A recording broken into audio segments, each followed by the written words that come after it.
second day in full pad, so we've got an opportunity to work on some things here. Today, from pad standpoint, on our fundamentals, put pads on and so forth that we can't do in less gear. So excited about the week here that we have coming up, and the rest of it through the weekend, and then we'll start to get into classes and more of a regular season routine.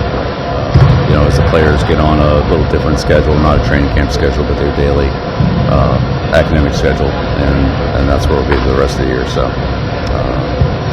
that's kind of where we are at this point. Questions? Yeah, Coach, how long does it take? How long do you anticipate it taking to get the kind of evaluation you need to get the guys up front now that you're at full pads and getting something? That's a good question. Just have to figure it out as we go. Some things will clear up sooner than others. Others might take a while. Once we know, though, we'll make that decision. But until we know, we'll let the competition play out. What do you know about this team that you didn't know in this group? Well, we had a lot of new players, so seeing them play is the biggest thing. We have the 40 guys that weren't here in the spring, so getting a chance to watch them, go through football stuff, not just training exercises, but actually go out there and play. That's been the biggest thing. At least we have an idea what they can do and where they can fit it. On the left here. Bill, bringing in Mike Prefer as special teams coordinator, what is it about his coaching style that you like, and what have you seen out of special teams so far in camp? Special teams, as I said, we're at 10 practices. There's 6 special teams units, not counting the hands team and a bunch of other one-off situational type kicking plays.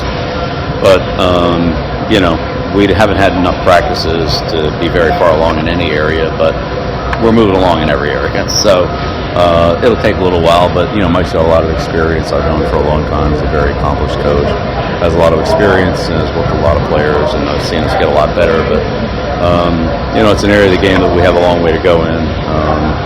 Certainly, having 2 new kickers in here has also been part of the adjustment. But they're both very good. I'm glad we have them, and as well as with the new snapper, new punter. So 4 of our 6 specials are new, and evaluating them will be a big part of it as well. But Mike's done a good job with them, and it's a very competitive situation, a lot more so than we had earlier in the year. So excited to see all these guys play out.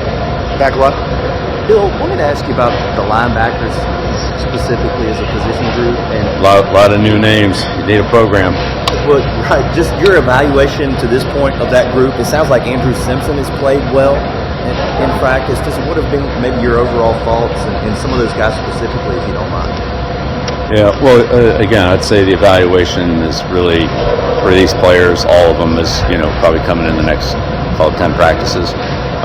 Up to this point, there's been a lot of learning, a lot of multiple groups where guys are in there with different people, so the timing's not always exactly right. Just try to get a look at everybody. Now that everything's, other than some situations, our core stuff is in everything, offense, defense, special teams. Now we can get more consistent work on it and a more consistent evaluation of players that are improving, players that are leveling off, and maybe players that are not improving at the same rate as other guys are. Or so, in other words, declining, let's call it, relatively speaking. So we'll see how all that goes, but the linebackers are a new group. Some of them are familiar with some of the techniques and things that we do, some of them aren't. So we teach to everybody, but they're definitely coming together. They're a hard-working group. They communicate well, but they have to work with a lot of teammates, not only the linebackers, but the guys in front of them and the coverage adjustments behind them. So it's a process, but we're grinding through it and definitely making progress. Next to him on the left. Yeah, Bill, of course, the running back room is one way, blend of, returners, transfers, freshmen, things like that. Obviously, last year, kind of had that workforce. Amari Hampton, ended up being a first-round pick. What would the, process of kind of maybe replicate that production as a unit? What do you kind of anticipate that looking like with this new? Well, it's hard to imagine any one player having the production that Hampton had, but collectively, we'll see. It's a good group, very competitive group. These guys are talented, but they have different skills, and part of our challenge is figuring out how to use their skills and still fit it within the entire offense. So being in the passing game, pass protection, outside runs, inside runs, things like that are all things that we're trying to get a feel for what guys do, what they do best, and how to best utilize them. So, but it's a pretty deep group, and we'll see how it all plays out. But I definitely don't think it's all going to come from one person. I think this is going to be. We have a number of guys that are talented, and we'll just see how they, how that plays out. For your coach.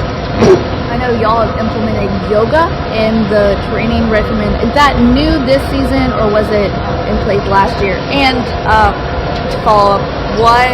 Hold on, I need to do one at a time because I can't keep it all straight. So,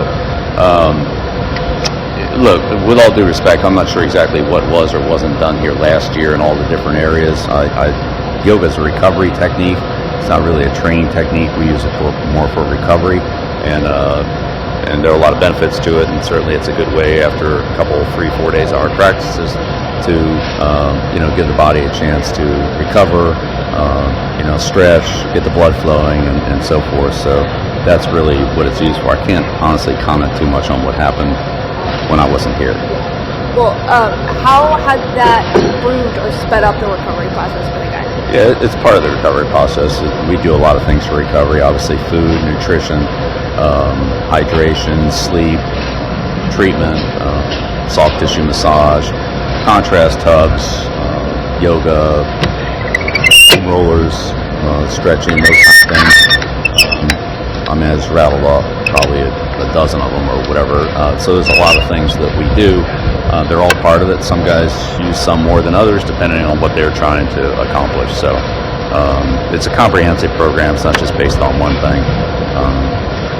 But the yoga sessions are part of it. Right here. My TV audience in Boston, North Carolina, you got two guys under your roster. They're both defensive backs. Holman Bryson and Thor. Can you tell me about that position group and maybe those guys in specific?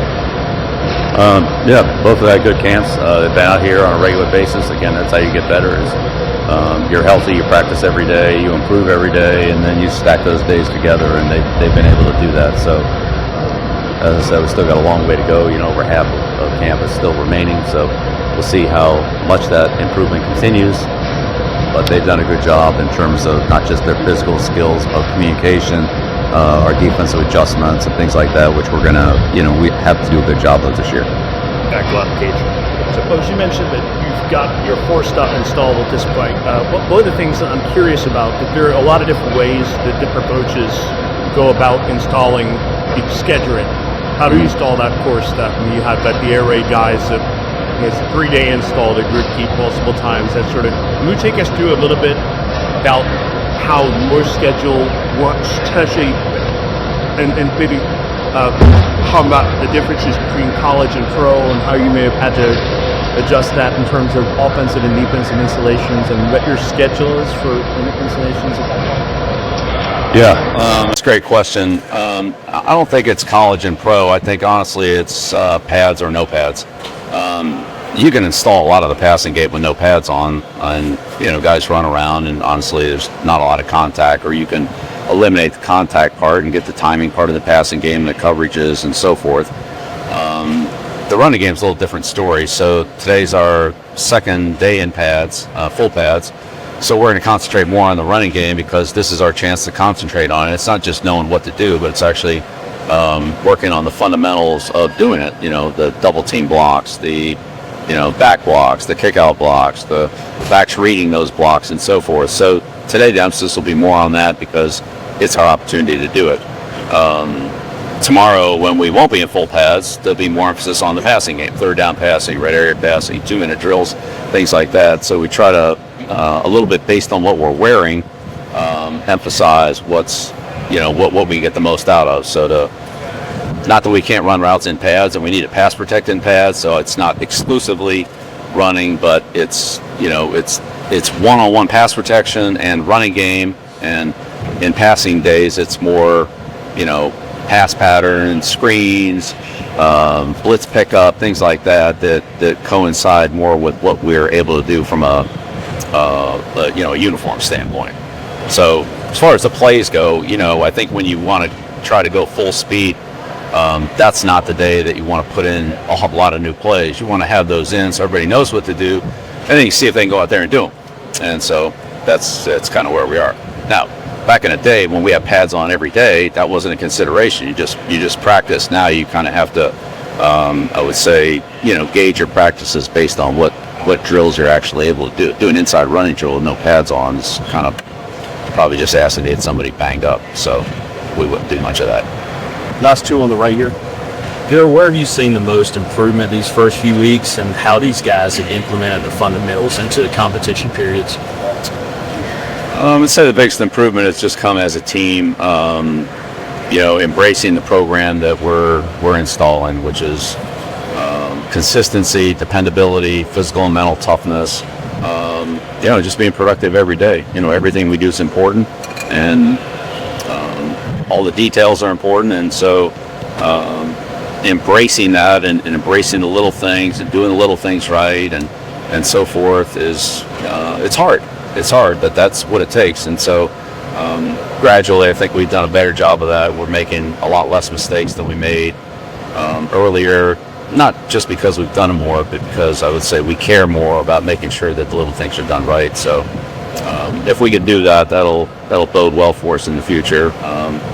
If we don't, eventually those little things will, keep the big things from happening the way we want it to. So we'll see how that comes out, but I think that's a big thing for us.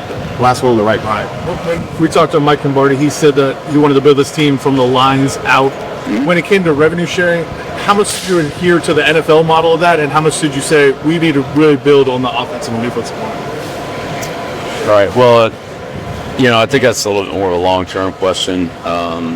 Right now we're kind of in between in the revenue. Like what it's going to be next year is a little bit different than what it is now, and we're going to have a recruiting class come in that's going to affect it more than with last year's recruiting class. This didn't really have much of one. So I think the economics are going to change significantly from 25 to 26. And again, that's really something that Mike is more involved with than I am. And again, I'd just say, generally speaking, look, you want to try to get good players.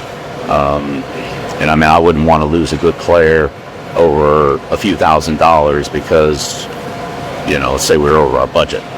If he's that good a player, we'd give him a little bit of the extra money to get him and figure it out somewhere else. So it's a very fluid situation, but, to Mike's point, I definitely agree. And Mike and I are on the same page. Offensive and defensive lines are important. You got to have that. You got to have a quarterback. You got to have somebody who can rush the passer.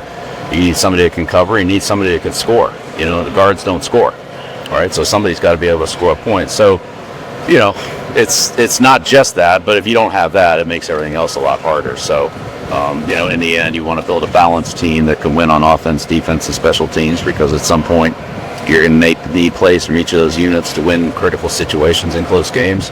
And if they can come through, you're going to win. And if they can't, you're not. So it's not just that, but that's a critical part of it. So yes, there's a lot of emphasis there, like a dollar figure. No, we don't have that. Thank you, guys. Appreciate it. All right. Thank you.